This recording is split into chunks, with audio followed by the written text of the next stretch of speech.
Well, what has been a bad day all the way around has just gotten worse. Whoa. Lopez responds by tossing his glove up over the netting and into the crowd. That's where the Mets are at You're hot right Things now. Things aren't good for the Mets, but that's all right. We'll get to that It's in a an moment understatement. as the D-backs open up there, coming up here at 4 o'clock. Joining us now, Bob Nightengale, USA Today, Major League Baseball columnist. Of course, we talked about it earlier in the show. We'll continue as Major League Baseball's record books are now. They include stats from 7 different Negro leagues, and the stats are for more than 2,300 Negro League players who are officially integrated into the Major League Baseball database. Bob was the first to break the story for USA Today. He joins us now on the Right to It guest line. Bob, you've been busy, man. You've been a busy man. We're curious. Minucci and I keep going back and forth. How long has this been in the talks with the commissioner, Rob Manfred, to do this, to have this initiative? It was actually spurred by the George Floyd murder 4 years ago. Oh. And baseball came out and said, you know what? We should do things right too, and incorporate these stats. So 4 years in the making, researchers and going through old box scores, newspaper clippings, everything else. So I think they wanted to find the box score, not just rely on newspaper clippings. So they kind of focused from 1920 to 1948. Negro Leagues were going a couple of years longer. It wasn't quite the same once Jack Robinson integrated. So it's almost like, hey, these guys, 2,300 men were wrong back then. Let's try to make things right. And that's what we kind of assumed right there, Bob, is that, okay, let's just try to make that wrong or right, incorporate this. But I mean, as far as finding those box scores and the accuracy of the records, you look at Josh Gibson, now the all-time batting average scenario. I mean, on and on and on. When they put that in there, is there any kind of asterisks that will be implied in reference to, well, that league was better than this league or didn't have the competition, which a lot of people say that sometimes the Negro Leagues might have had better competition in those days. Yeah, there'll be no asterisks or anything like that. But you're right. I mean, it wasn't like, Babe Ruth was facing a Satchel Paige. It wasn't like pitchers were facing Josh Gibson. It kind of a little bit of apples and oranges, but kind of equate the old ABA in basketball. Yeah. I mean, there were some great players. Yeah. I mean, you can argue Dr. J was better than Michael Jordan back in the prime, George McGinnis and Malone, all those guys. So it's almost like, back then, these guys were great players, and, who knows what would have happened. I mean, Babe Ruth never faced any black pitchers, that sort of thing. So, I think they're judging that the quality of competition, what was right there with Major League Baseball.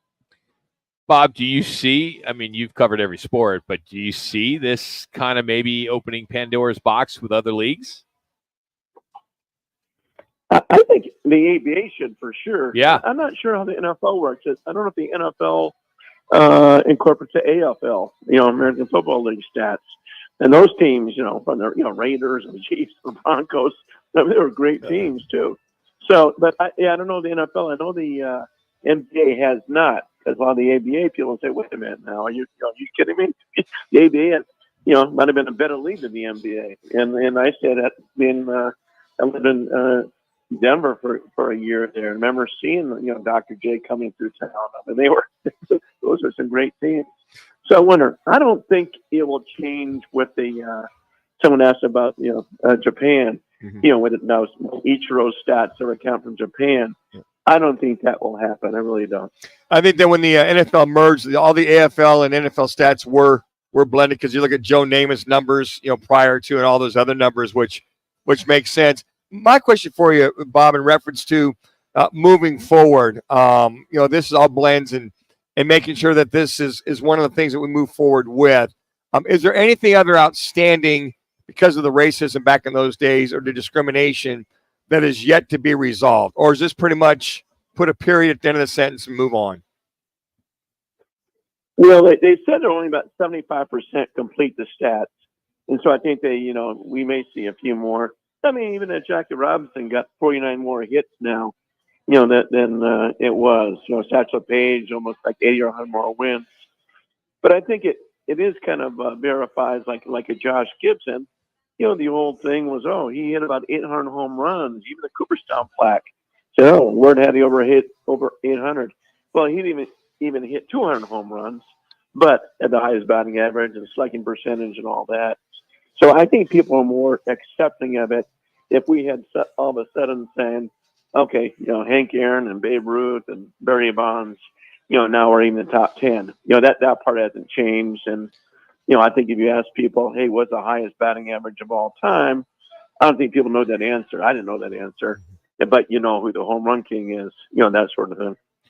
Bob, do you think we know collectibles are peaking big time? Baseball cards are back. COVID really brought that back.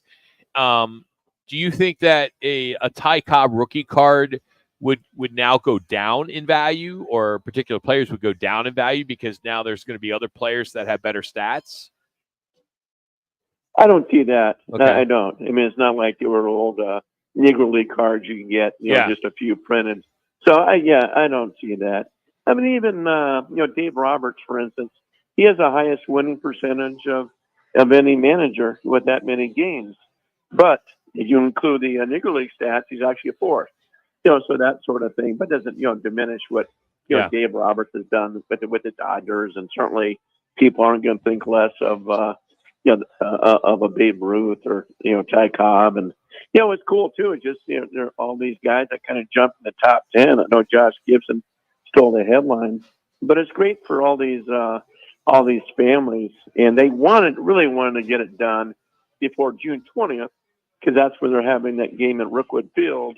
The old Negro League Stadium, which is the oldest in America. 3 minutes. On June 20th between the Giants and the Cardinals.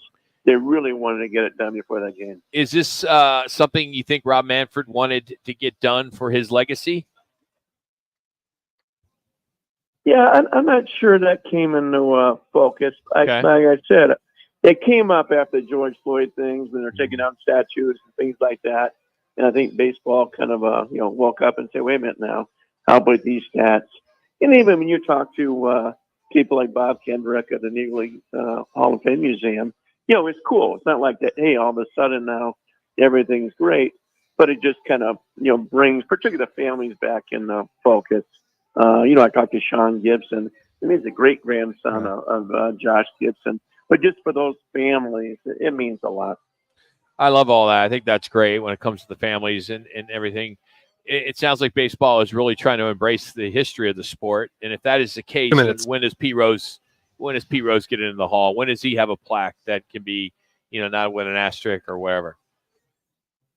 I still say, and I've said this for a long time. Yeah. I still say he gets in, but when he's dead. Yeah. I don't think they want him to embarrass the Hall of Fame thing. And, going to different, selling, autographs and gambling and stuff like that. I think he does get in, but not while he's alive.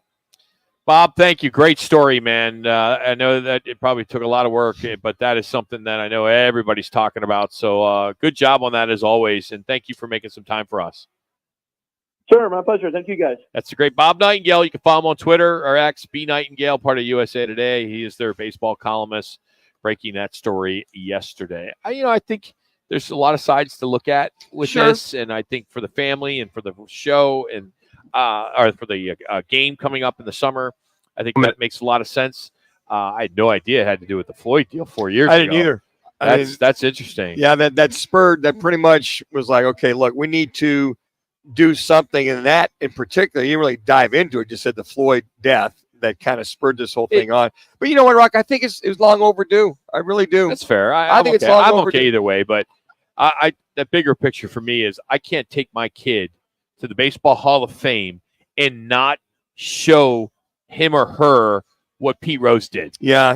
How do you not show baseball? You just didn't happen? Well, and the other thing too is that his sins happened after his playing career. He was managing. We only look at it from the playing side. He didn't ever win in as a manager, but it's after his playing have career. a wing that is like all dark and it's got the Barry Bonds and the Mark McGuire, With the black lights on it. and and just say, hey, I don't know if you want to go in there, son, but that's really what went on. There were steroids and drug use and this but then you have to take it all the way back to the days of Ty Cobb and what a jerk he was and how he treated people and Babe Ruth and. Isn't it interesting, the irony of this whole thing? Ty Cobb, the alleged racist, one of the worst people ever, that Josh Gibson, a black man, overtook him as the best batting average of all time. Bob is brought to you today by All City Towing. If you're looking for a new career this year, one that pays great, incredible benefits, All City Towing continues to hire.